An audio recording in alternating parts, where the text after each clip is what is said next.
When a black woman is wrongfully arrested by a racist cop, she holds her head high, but what happens next shocks the entire police department. This emotional journey of prejudice, resilience, and justice will leave you speechless. The story begins on a typical sunny afternoon in a bustling suburban neighborhood. Angela Carter, a highly accomplished black woman, was leaving a community event. Angela, a well-respected corporate attorney, was dressed impeccably in her professional attire. She had just delivered a motivational speech to young professionals, encouraging them to chase their dreams and fight against systemic barriers. Tentative fingers gripping the railing, her demeanor was calm, confident and commanding as always. As Angela walked toward her sleek black car parked a block away, she noticed a police cruiser slowly driving by. She thought nothing of it and continued walking, reviewing her notes and mentally preparing for a big case she was working on. Inside the cruiser sat Officer Mark Reynolds, a veteran cop known around the precinct for his rigid and often biased attitudes. Mark prided himself on his so-called intuition, which he claimed helped him identify troublemakers. Spotting Angela from his car, dressed sharply and carrying an expensive bag, Mark's ingrained prejudices kicked in. Something about her confidence unsettled him. Mark rolled down his window and called out, "Hey, ma'am, hold on a second." Angela paused, surprised, but turned to face him with a polite smile. "Is there a problem, officer?" she asked. Mark stepped out of his vehicle, his hand resting on his belt. "Mind telling me what you're doing around here?" he asked, his tone laced with suspicion. Angela, ever composed, raised an eyebrow. "I was attending a community event just down the street. Is there something I can help you with?" Despite her calm explanation, Mark's suspicions deepened. To him, Angela's polished appearance and confident demeanor didn't fit his narrow view of who belonged in this neighborhood. "Mind showing me some ID?" he pressed. Angela hesitated for a moment, sensing the implicit bias in his tone. "Is there a specific reason you're asking for my ID, officer? Have I done something wrong?" Mark's posture stiffened. He wasn't used to being questioned. "Just show me your ID, ma'am," he insisted, his voice growing firmer. Angela, maintaining her composure, calmly retrieved her ID from her bag and handed it to him. Mark glanced at it briefly, but didn't seem satisfied. "What kind of work do you do?" he asked, his tone bordering on interrogation. Angela's patience was wearing thin, but she replied firmly, "I'm an attorney. Now, officer, if there's nothing else, I'd like to be on my way." Mark's biases clouded his judgment. Convinced that Angela's polished demeanor must be a facade, he decided to escalate the situation. "I need you to step away from your car," he ordered. Angela, now visibly annoyed but still composed, replied, "Officer, this is unnecessary. I've done nothing wrong." Ignoring her protests, Mark reached for his radio and called for backup. Angela's heart sank as she realized this wasn't just an inconvenience, it was a blatant act of profiling. Passers-by began to stop and watch as 2 more police cars arrived, their sirens piercing the air. Angela stood her ground, her expression unwavering. "Officer Reynolds, this is profiling, and you know it. I'm not going to let you intimidate me," she said firmly. At that moment, a young woman passing by pulled out her phone and started recording. "This is unbelievable," she muttered, capturing the scene as Angela, a picture of dignity, faced off against the officers. Mark, now feeling the pressure of the onlookers, decided to take things a step further. "Ma'am, I'm placing you under arrest for obstructing an investigation," he announced, pulling out his handcuffs. Angela was stunned. "This is outrageous. What investigation?" she demanded, but Mark ignored her. The cuffs clicked around her wrists as the crowd gasped in disbelief. Angela was escorted to the cruiser, her dignity intact despite the humiliation. Little did Mark know, his actions were about to spark a chain of events that would change his life and the community forever. As Angela sat silently in the back of the police cruiser, her mind raced. The humiliation of being handcuffed in public for no valid reason was overwhelming, but Angela was not one to crumble under pressure. Instead, she focused on what she could do to turn this unjust situation into a lesson, both for herself and the community watching. The cruiser pulled into the police station parking lot. Angela was led inside, still handcuffed, while Officer Reynolds completed her booking. Other officers glanced curiously at Angela, clearly wondering why a well-dressed, composed woman was being brought in. Angela maintained her dignity, her head held high. Meanwhile, the video of Angela's arrest, captured by the young woman on the street, was already gaining traction online. The hashtags racial profiling and justice for Angela began to trend within hours. People were outraged at the blatant injustice and the way Officer Reynolds had treated her. Among those who saw the video was Angela's close friend Jordan Hayes, a fellow attorney with a history of fighting civil rights cases. Jordan immediately recognized Angela in the video and picked up the phone. "Angela doesn't get arrested without a fight," he muttered as he dialed her number, only to find it went straight to voicemail. Back at the station, Angela calmly answered the officer's questions while subtly asserting her rights. "I'd like to make my phone call now," she said, her tone steady but firm. Mark, still convinced he had done nothing wrong, smirked. "Sure, lady, knock yourself out." Angela dialed a number she knew by heart, her father's. Chief Henry Carter, the respected head of the city's police department, had spent his career building a reputation for integrity and fairness.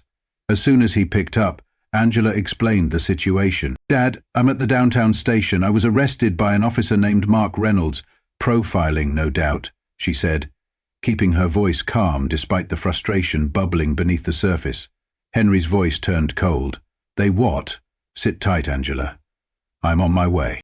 At the station, Mark Reynolds leaned back in his chair, feeling smug. To him, this was just another routine arrest. But that confidence was short-lived. Minutes later, the sound of a familiar voice echoed through the station. "Where is she?" demanded Henry Carter, his tone commanding and unyielding. "VT, Mark turned around, his smirk vanishing instantly as he recognized the man in front of him. "See, Chief Carter? I didn't know she was your daughter." Henry's expression was icy. "Whether she's my daughter or not is irrelevant. What matters is why she was arrested without cause." Mark stammered, struggling to find an explanation.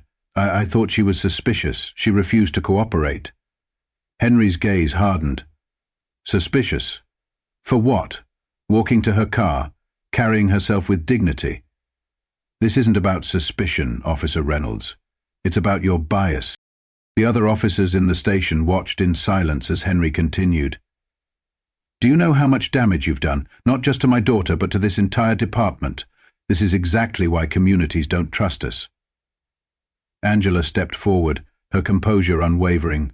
"Thank you, Dad, but I'd like to handle this myself." She turned to Mark, her voice steady and authoritative. "Officer Reynolds, you made a mistake. You profiled me, humiliated me, and arrested me without cause. This isn't just an incident, it's a symptom of a larger problem, and I intend to address it." Mark's face was pale. The gravity of his actions was sinking in, as he realized this wasn't going to be brushed under the rug. As Henry escorted Angela out of the station, reporters were already gathered outside, cameras flashing and microphones thrust forward. Angela paused, turning to the crowd. "I was arrested today for no reason other than the color of my skin," she began. "This isn't just about me.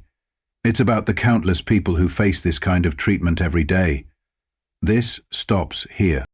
Her words were powerful, resonating with the crowd and spreading rapidly online. The video of her statement went viral, amplifying the growing outrage and calls for reform. But this was only the beginning. Angela had a plan to ensure that what happened to her would lead to lasting change. The events of Angela's wrongful arrest had ignited a firestorm. By the time she got home that evening, her phone was buzzing non-stop with calls and messages. The video of her arrest, combined with her powerful statement outside the station, had gone viral. Social media platforms were ablaze with support, outrage, and demands for accountability. Angela sat at her kitchen table, scrolling through the flood of messages. While many were supportive, there were also hateful comments, questioning her motives and defending the officer's actions. She took a deep breath, refusing to let the negativity deter her. She had a plan, and this was just the beginning. The next day, Angela met with her friend and fellow attorney Jordan Hayes at his office. Jordan had already begun drafting a formal complaint against Officer Reynolds and the department. "Angela, this isn't just about you. This is about setting a precedent. If we don't push back now, this cycle will never end," Jordan said passionately. Yet the precedent had been just one commission. Angela nodded. "Exactly. But this isn't just about legal action. We need to address the root causes: bias, training, accountability. I want to use this platform to create real change." Jordan leaned back, impressed. "You're thinking bigger than just a lawsuit. What's your plan?" Angela explained her vision: a community-driven initiative aimed at holding law enforcement accountable while fostering trust and understanding. She wanted to implement bias training programs, create an independent oversight committee, and push for policy reforms that would prevent incidents like hers from happening again. "That's ambitious, Angela," Jordan said with a smile, "but if anyone can pull it off, it's you." Meanwhile, at the police station, Officer Reynolds was feeling the heat. Chief Carter had ordered an internal investigation into his actions, and the scrutiny was mounting.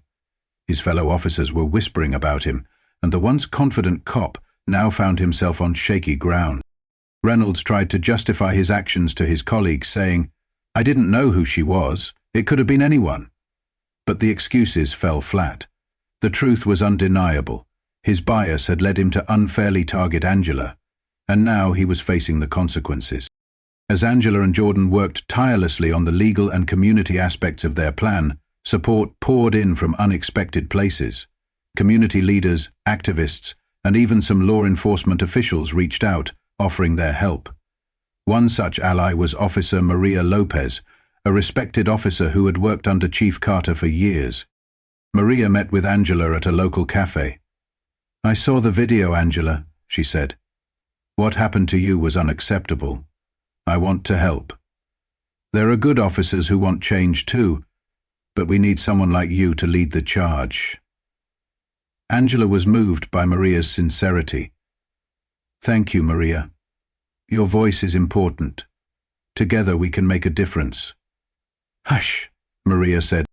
As the days passed, Angela's initiative began to take shape.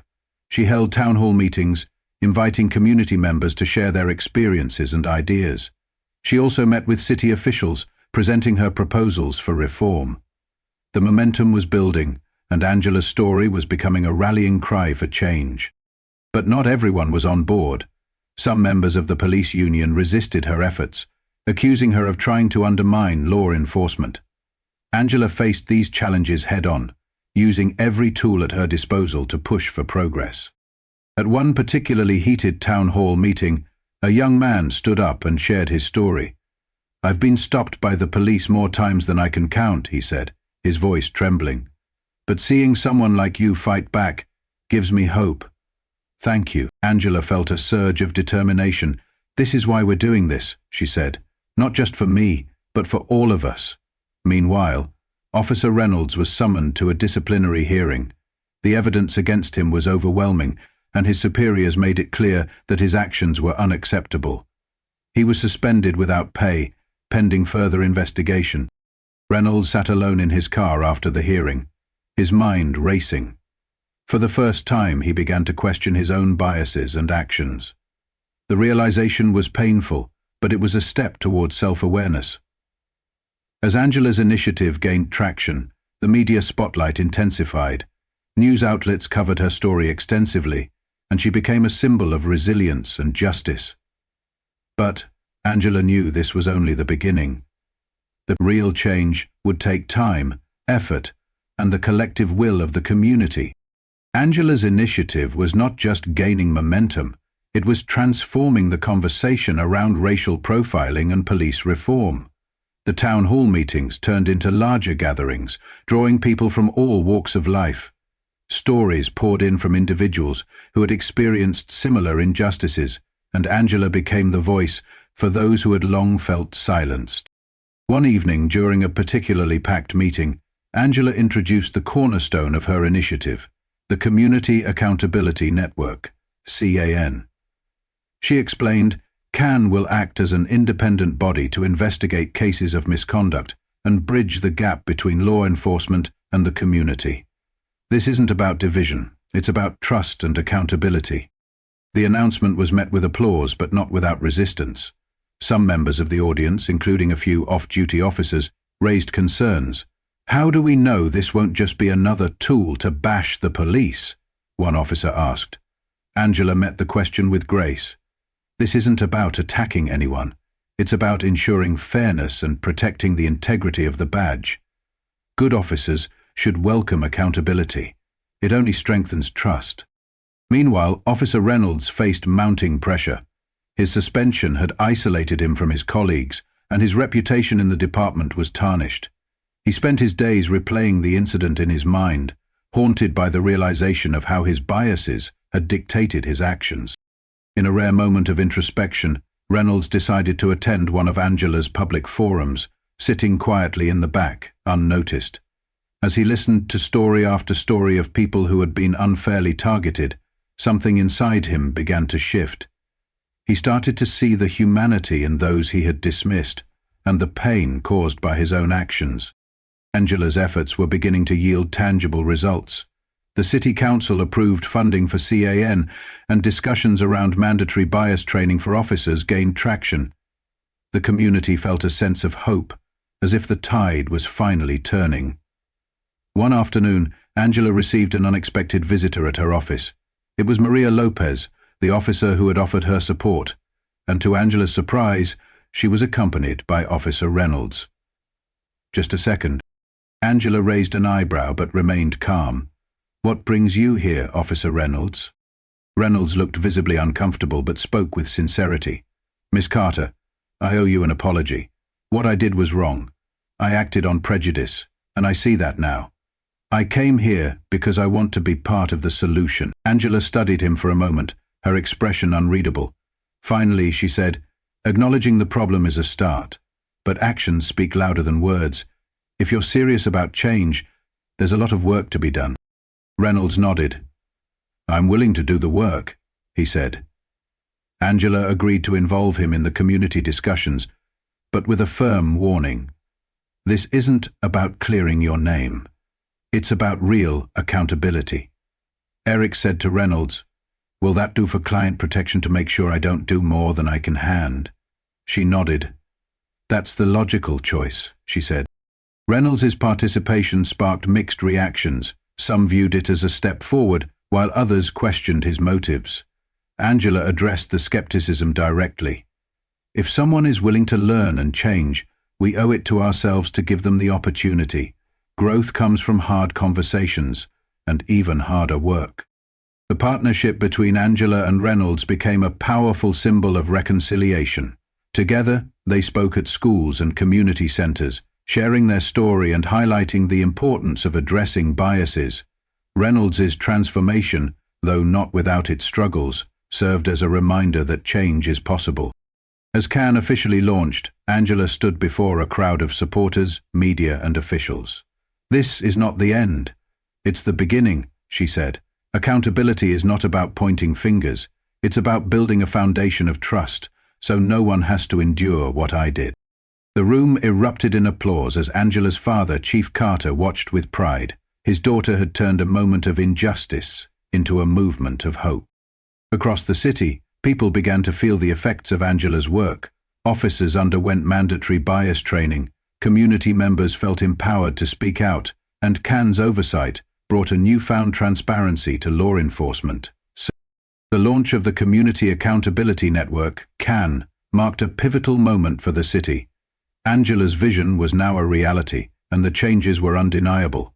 Reports of racial profiling began to decrease, and the community felt a newfound sense of empowerment. For the first time, there was a mechanism in place to ensure that voices were heard and justice was served. Angela's story had gone far beyond her local community. National media picked up her journey, and she was invited to speak at conferences, universities, and even at a congressional hearing on police reform. Her calm but commanding presence captivated audiences, and her message was clear: accountability and humanity must go hand in hand. Meanwhile, Officer Reynolds continued his journey of redemption. His involvement in Angela's initiative was not without challenges.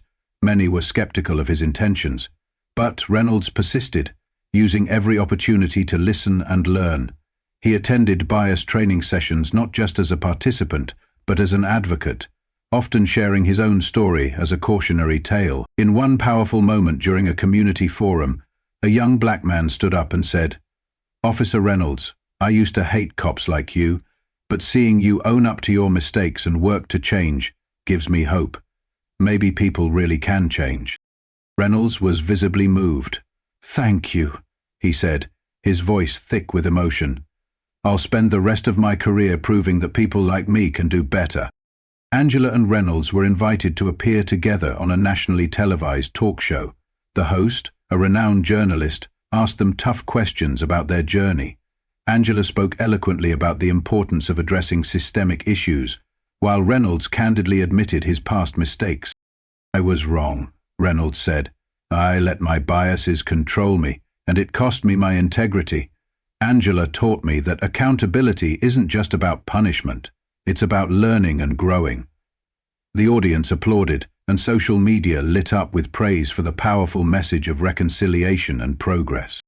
As the months passed, Angela's work continued to expand. She partnered with other cities to replicate Cannes' model, ensuring that communities across the country could benefit from her initiative. Her father, Chief Carter, retired from the police force, but not before ensuring that the reforms Angela had fought for were firmly in place. On the day of his retirement ceremony, Henry Carter stood before a room filled with officers, community leaders, and his daughter. "I've always believed in the power of integrity," he said, "and my daughter has shown us all what true integrity looks like. She turned a moment of injustice into a movement of hope. I couldn't be prouder." It seemed proving proud enough. Angela hugged her father, tears in her eyes. "You taught me everything I know about standing up for what's right," she said. Reynolds was among those in the crowd clapping the loudest. He approached Angela after the ceremony and said, "Thank you for giving me a chance to change. I'll never forget it." Angela smiled. "The real work starts now, Mark. Let's make sure this change lasts." Years later, Angela's name would become synonymous with justice and progress. Her story continued to inspire, proving that even in the face of deep-rooted prejudice, resilience and courage could spark meaningful change. Zakia, Angela. Zakia? Yes. As for Reynolds, his redemption journey became a powerful example for others in law enforcement. He became a vocal advocate for accountability and an integral part of Angela's initiative, ensuring that his mistakes were not repeated by others. The story of Angela Carter and Mark Reynolds was a testament to the power of standing up against injustice and the possibility of redemption. Together, they proved that even the most entrenched systems could be transformed when people came together with courage, humility, and a commitment to change.